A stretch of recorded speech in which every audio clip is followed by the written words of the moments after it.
नमस्कार मित्रांनो, स्वागत आहे तुमचं माझ्या यूट्यूब चॅनलमध्ये. मी आहे प्रणव संकपाळ.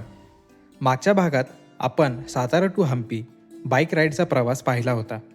आज आपण हम्पी शहरमध्ये कर्नाटकाच्या पूर्व भागात तुंगभद्रा नदीच्या काठावर आंध्र प्रदेश राज्याच्या सीमेजवळ वसलेले विरूपाक्ष मंदिर पाहायला जाणार आहोत. ते बँगलोरपासून 376 किलोमीटरवर, विजापूरपासून 217 आणि हुबळीपासून 165 किलोमीटर अंतरावर आहे. येथून सर्वात जवळचे रेल्वे स्थानक होसपेट 13 किलोमीटर अंतरावर आहे. हम्पी विजयनगर साम्राज्याच्या राजधानीचे शहर होते. प्राचीन काळी हम्पीला पंपा क्षेत्र, किष्किंधा क्षेत्र आणि भास्कर क्षेत्र असे संबोधले जात असे. हम्पी हा रामायणातील किष्किंधा क्षेत्राचा भाग मानला जातो. असे मानतात की सीतेच्या शोधात राम आणि लक्ष्मण दक्षिणेकडे प्रवास करीत असताना हनुमान, सुग्रीव आणि वानरसेना त्यांना येथेच भेटली. विरूपाक्ष मंदिराची दंतकथा. मंदिराबाबत कथा अशी आहे की देवी पार्वती या ठिकाणी जन्माला आली व तिचे नाव पंपा. हम्पी हे पंपा या नावाचाच अपभ्रंश आहे. तसेच इथे वाहणाऱ्या तुंगभद्रा नदीचे नावही देखील पंपा असेच होते. पंपा देवी शिवाच्या प्रेमात होती. देवीला शिवाशी लग्न करायचे होते, परंतु महादेव आपल्या तपश्चर्येत मग्न होते. त्यांना प्रसन्न करण्यासाठी तेवढीच कठोर तपश्चर्या केली पाहिजे असे ठरवून देवी पंपा म्हणजेच पार्वती तुंगभद्रा नदीच्या पलीकडे तीरावर तपश्चर्या करायला बसल्या. पंपाने ज्या तटावर तपश्चर्या केली तिला पंपा सरोवर म्हणतात. या ठिकाणी आजही पंपा देवीचं एक मंदिर आहे. शिवाला जेव्हा या पार्वतीच्या कठोर व्रताचा बोध झाला तेव्हा महादेव प्रसन्न झाले आणि याच ठिकाणी शिवपार्वतीचा विवाह पार पडला.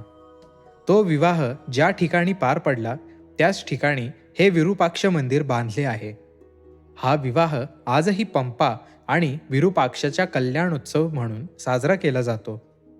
लग्नानंतर त्यांना पंपापती म्हणून संबोधले जाऊ लागले आणि त्या जागेला पंपा क्षेत्र किंवा पंपापुरा असे संबोधले जाऊ लागले. या ठिकाणी विवाह करणे पवित्र मानले जाते. या मंदिरात आजही विवाह पार पडतात. शिव पंपा म्हणजे पार्वती विवाह सोहळा दरवर्षी डिसेंबर महिन्यात इथे खूप मोठ्या प्रमाणात साजरा केला जातो.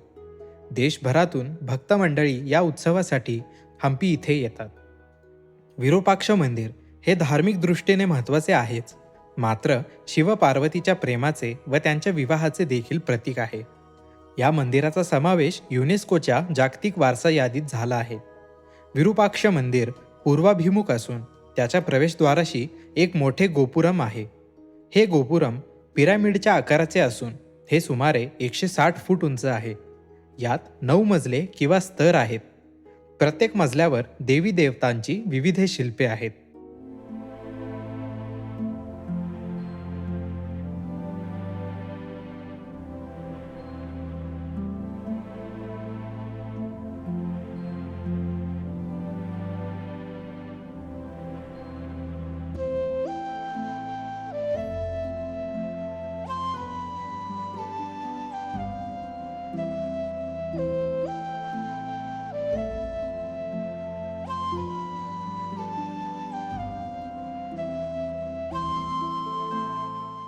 गोपुरातून आत गेल्यानंतर एक आयताकृती प्रांगण लागते.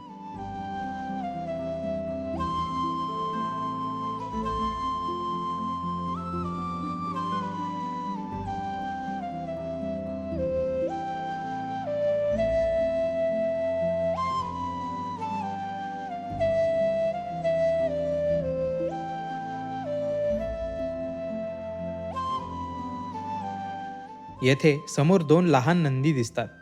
डाव्या बाजूला एक छोटा नंदी मंडप असून त्यातील नंदीचे तोंड पूर्वेला असलेल्या छोट्या मंदिराकडे आहे. त्याच्या शेजारी आणखीन एक नंदी आहे. प्रांगणाच्या दुसऱ्या टोकाला दुसरे लहान गोपुरम आहे. या गोपुरमच्या दक्षिणेला 100 स्तंभांचा मंडप आहे. या मंडपाच्या प्रत्येक खांबाच्या 4ही बाजूंवर कोरीव काम केलेले आहे.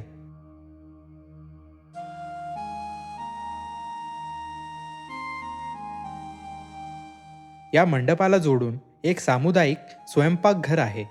स्वयंपाकघर आणि मंडपापर्यंत पाणी खडकात कोरलेल्या जलवाहिनीतून येते.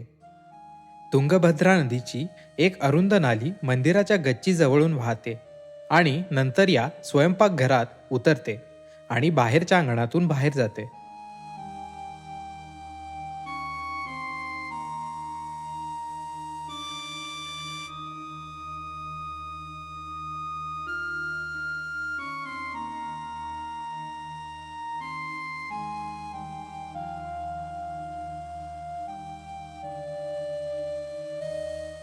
उत्तरेलाही एक मंडप आहे. लहान गोपुरातून आत गेल्यावर समोरच एक दीपस्तंभ, ध्वजस्तंभ व नंदी मंडप दिसतो. या मंदिरात माकडांचा व वानरांचा मुक्त वावर दिसतो. डाव्या बाजूला असलेल्या मंडपामधून मंदिरात जावे लागते. वरती गेल्यावर गजशाळा आहे. तेथे सध्या एक हत्तीनी आहे.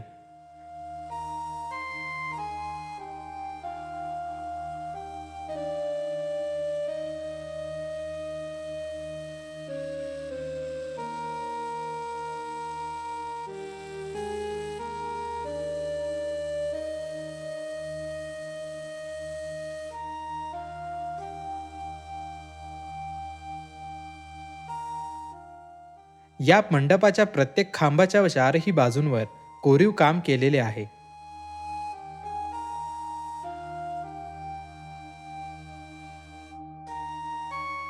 पुढे गेल्यावर एक भला मोठा दगडी रांजण दिसतो.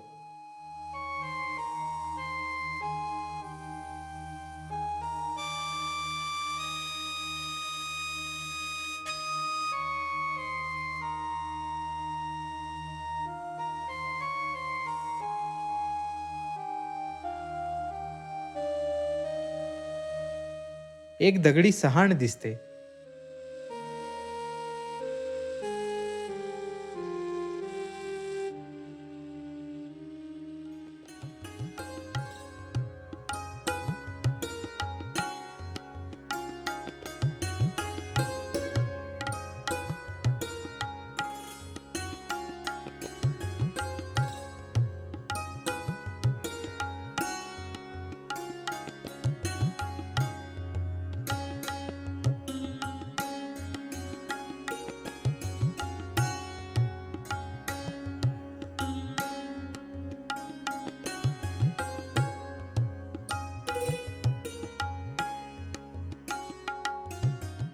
मंडपाच्या शेवटी मुख्य मंदिरात जाण्याचा मार्ग आहे, पण येथे शूटिंगची परवानगी नाही.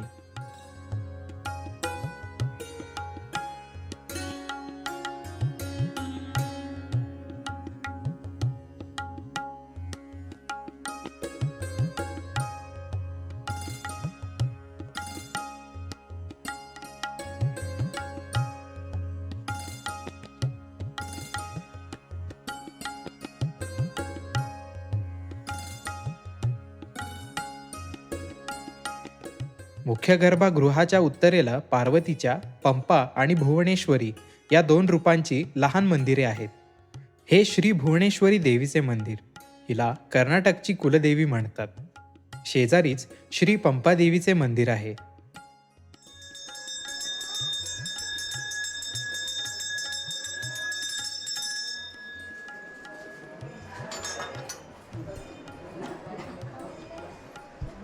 याशिवाय येथे अनेक लहान मोठी मंदिरे आहेत.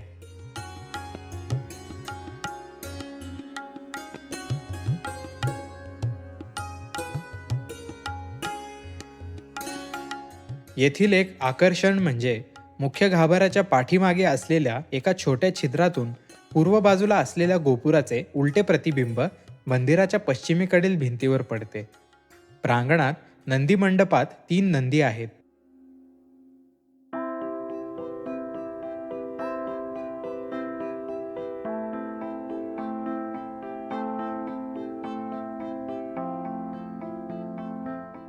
जवळच एक यज्ञकुंडही आहे.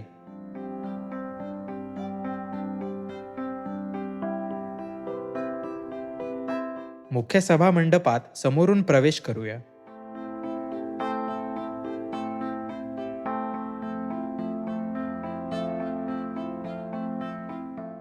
जिकडे पाहू तिकडे कोरलेली शिल्पे व नक्षीकाम दिसत आहे.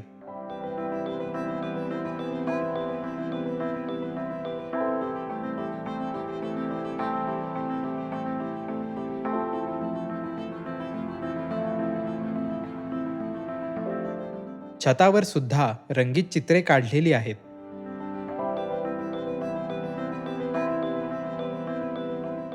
गर्भगृहात श्री विरूपाक्षेश्वर लिंगाच्या रूपात आहेत.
मंदिर संकुलाच्या आग्नेय कोपऱ्यात श्री अंजनेयाचे म्हणजेच हनुमानाचे छोटे मंदिर आहे.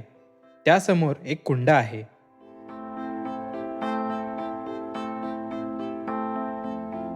मंदिराचे खांब मधुर ध्वनी निर्माण करतात.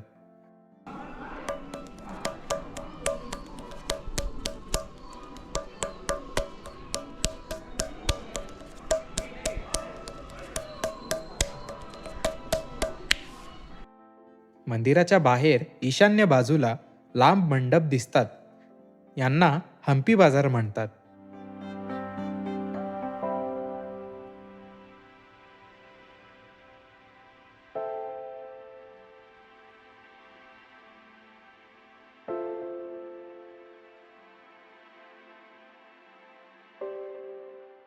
मंदिराच्या मुख्य प्रांगणाच्या उत्तरेस एक छोटा गोपुरम आहे. येथून नदीकडे आणि मनमथ कुंडाकडे दगडी रस्ता जातो. मनमथ कुंडाच्या पश्चिमेस शाक्त आणि वैष्णव परंपरेतील दुर्गा आणि विष्णूची मंदिरे आहेत.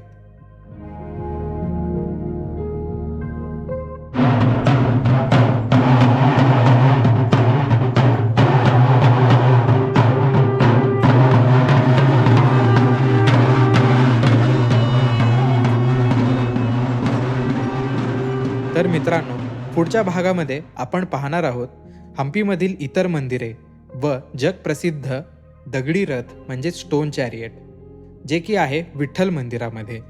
तर हा भाग तुम्हाला आवडला असेल तर व्हिडिओ लाईक आणि शेअर करा आणि चॅनलला सबस्क्राईब करा.